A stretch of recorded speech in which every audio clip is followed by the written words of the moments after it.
El libro de Éxodo es el segundo libro de la Biblia. Continúa la trama del libro anterior, Génesis, que terminó con el nieto de Abraham, Jacob, guiando a su familia de 70 personas hacia Egipto. El 11º hijo de Jacob, José, había sido ascendido a ser el segundo al mando en Egipto. Él había salvado a toda su familia de una hambruna. Faraón, el rey de Egipto, le ofreció a su familia que vinieran a vivir allá como un refugio seguro. Tiempo después, Jacob muere en Egipto y también José y todos sus hermanos. Pasan alrededor de 400 años y la historia del Éxodo comienza. Ese nombre se refiere al evento que ocurre en la primera mitad del libro, el Éxodo de Israel desde Egipto. El libro tiene una segunda mitad que tiene lugar al pie del monte Sinaí. En este video solo enfocaremos la primera mitad, donde siglos han pasado. Israel fue fecundo, se multiplicó y llenó la tierra. Esta frase es un eco intencional de la bendición que Dios le dio a toda la humanidad en el jardín del Edén. Nos recuerda de la gran historia bíblica hasta ahora. La humanidad perdió la bendición de Dios por su pecado y rebelión. Así que Dios escogió a la familia de Abraham como el medio a través del cual restauraría su bendición para todo el mundo. Pero el nuevo faraón no ve a Israel como una bendición. De hecho, él piensa que este grupo creciente de inmigrantes israelitas es una amenaza para su poder. Igual que en Génesis, la humanidad se rebela contra la bendición de Dios. Aquí, Faraón intenta destruir la fuente de bendición de Dios, los israelitas. Él los esclaviza brutalmente, obligándolos a trabajos forzados, y luego ordena que todos los niños israelitas fueran ahogados en el río Nilo. Faraón es, hasta ahora, el peor personaje de la Biblia. Su reino ejemplifica la rebelión de la humanidad contra Dios. Faraón ha redefinido el bien y el mal de acuerdo a sus propios intereses, que aún el asesinato de niños inocentes se ha convertido en algo bueno para él. Ahora Israel clama por auxilio contra esta nueva Babilonia y Dios responde. En primer lugar, Dios da vuelta a la maldad de Faraón, cuando una madre israelita lanza a su hijo al río Nilo, pero en una cesta. Él flota sin peligro hasta donde está la propia familia de Faraón. Él es llamado Moisés y crece hasta convertirse en el hombre que Dios usará para vencer la maldad de Faraón.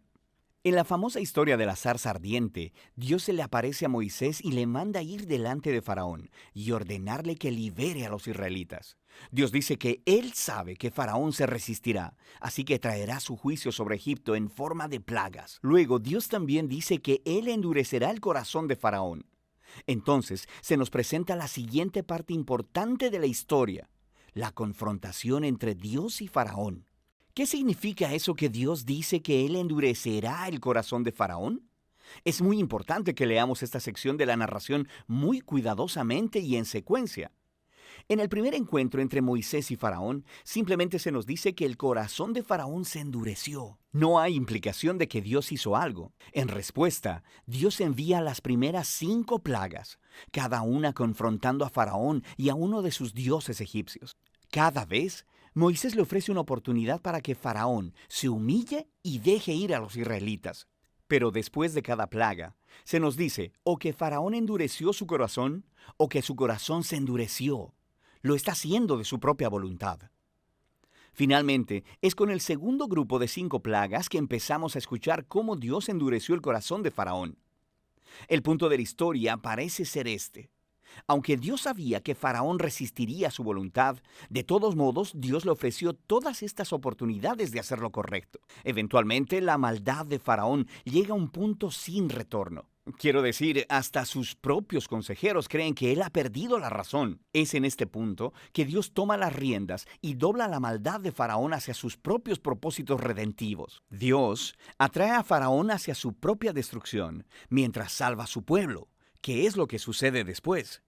Con la plaga final es la noche de Pascua. Dios le cambió las cartas a Faraón. Así como él mató a los hijos de los israelitas, Dios matará a los primogénitos de Egipto con una plaga final. A diferencia de Faraón, Dios proveyó un medio de escape a través de la sangre del cordero. Aquí la historia se detiene y nos presenta en detalle el ritual anual israelita de la Pascua. En la noche anterior a la salida de Israel de Egipto, sacrificaron un cordero joven y sin mancha, y pintaron con su sangre los dinteles de las puertas de sus casas. Cuando la plaga divina vino sobre Egipto, las casas cubiertas con la sangre del cordero fueron pasadas por alto, y el hijo primogénito fue librado. Así que cada año después de eso, los israelitas recrean esa noche para recordar y celebrar la justicia y la misericordia de Dios. Pero Faraón, por su orgullo y rebelión, perdió a su propio hijo y es movido por fin a dejar en libertad a los israelitas. Los esclavos israelitas hacen su éxodo desde Egipto, pero en cuanto se fueron, Faraón cambió de opinión. Reunió a su ejército y persiguió a los israelitas para una última confrontación. Mientras los israelitas pasan a través de las aguas sin peligro alguno, Faraón se precipita hacia su propia destrucción. La historia del Éxodo concluye con la primera canción de alabanza en la Biblia. Se llama el Cántico del Mar. La última línea declara que el Señor gobierna como rey. La canción cuenta poéticamente sobre qué trata la historia del reino de Dios. Se trata de cómo Dios está en una misión para confrontar el mal en este mundo y redimir a aquellos que están esclavizados por ese mal. Dios llevará a su pueblo a la tierra prometida, donde su divina presencia vivirá con ellos. Esta historia muestra cómo se ven las cosas cuando Dios es rey sobre su pueblo. Después que los israelitas cantan su canción, la historia da un gran giro. Los israelitas están viajando a través del desierto hacia el monte Sinaí. Tienen hambre, están sedientos y empiezan a criticar a Moisés y a Dios hasta por haberlos rescatado. Ellos dicen que extrañan los buenos tiempos en Egipto. Es una locura.